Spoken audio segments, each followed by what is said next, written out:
Vão mergulhar aqui numa nova forma de olhar para aqueles sentimentos que simplesmente paralisam a gente, a ansiedade e o que muitos chamam de preguiça. O que será que está acontecendo de verdade quando a mente não para de correr, mas o corpo simplesmente não sai do lugar?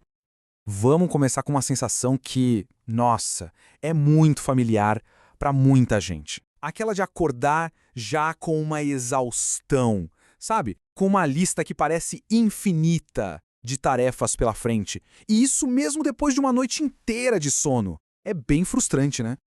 E é esse esgotamento que muitas vezes cria um paradoxo. De um lado, uma mente que não para de girar, que corre sem parar por dentro. Do outro, um corpo que parece que não consegue nem começar a se mover, paralisado por fora. É a ansiedade acelerando tudo por dentro e a tal da preguiça travando tudo por fora. Olha, esse estado de espírito é quase uma marca registrada da vida moderna, né? Mas e se a causa não for bem uma falta de vontade? E se for, na verdade, um tipo de sobrecarga que pouca gente reconhece? Augusto Cury, ele descreve isso de um jeito perfeito. Ele diz que o problema não é falta de disciplina. É uma mente que está solta, indomada, nos puxando para 1000 direções diferentes. Pensa bem, se a gente não guia essa mente, ela simplesmente nos arrasta. E aí o controle sobre a própria vida, ele se perde. E aqui está a grande virada de chave. E se essa tal preguiça não for desinteresse? E se for o freio de emergência do corpo? Uma tentativa desesperada de se proteger de um esgotamento mental que não acaba nunca. Faz sentido, né? Então, se não é uma falha de caráter, a gente precisa aprender a decodificar esses sinais. O que será que a ansiedade e a preguiça estão realmente tentando dizer pra gente? Vamos tentar olhar para essa questão por um outro ângulo. A ideia de que o problema é falta de força de vontade, como muita gente acredita, talvez não seja bem por aí. O verdadeiro culpado, na verdade, é o volume, a quantidade absurda de pensamentos que drenam nossa energia, tanto mental quanto física. A gente vive numa sociedade que ensina a produzir sem parar, sem descansar. E a mente? Bom, uma hora ela entra em colapso. Então, esses sentimentos, eles não são inimigos. Eles são, na verdade, mensageiros e estão pedindo a mesma coisa: equilíbrio. São sinais de que algo ali precisa de cuidado e não de ser combatido. A solução, então, parece que não é lutar contra o caos, mas sim desenvolver uma parte da nossa consciência que seja capaz de gerenciar tudo isso. Chegou a hora de conhecer esse gerente interno. Cury chama essa parte de eu gestor. Pensa nele como um diretor calmo, sabe? No meio de um teatro caótico que é a nossa mente. É aquela parte nossa que observa, que filtra e que decide o que sentir, como reagir, em que acreditar. Porque o nosso mundo interior é exatamente isso. Um grande palco, e nele atuam vários personagens. O medo, o desejo, o cansaço. Agora, sem um diretor forte para comandar a peça, o que acontece? O caos toma conta do palco.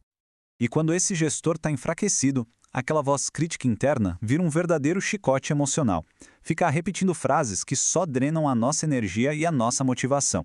E vamos combinar, ninguém tem energia para viver sendo agredido por dentro o tempo todo. Já um gestor forte, ele muda completamente o diálogo. Ele trata a si mesmo com a gentileza que é necessária para a gente conseguir progredir de verdade. Ele entende que a mente humana não evolui debaixo de chicote, mas sim com acolhimento. Tá, mas como é que a gente treina esse gerente interno? A resposta está em algumas ferramentas bem práticas, em ações diárias, pequenas, sabe? Mas consistentes. Para fortalecer esse gerente, a gente se apoia em alguns pilares-chave.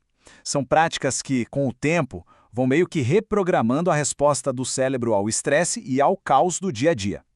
Olha que simples, em vez de já começar o dia reagindo ao caos lá de fora, esse ritual permite escolher um estado de espírito mais intencional. A mente não muda na marra, sabe? Ela muda com repetição. Uma ferramenta central é essa: educar as emoções, dando nome a elas. Só o ato de dizer, eu sinto medo, ou eu sinto frustração, já transfere o controle do nosso sistema emocional, que é todo reativo, para a parte calma e racional do cérebro. As emoções não são inimigas, são como crianças pedindo atenção.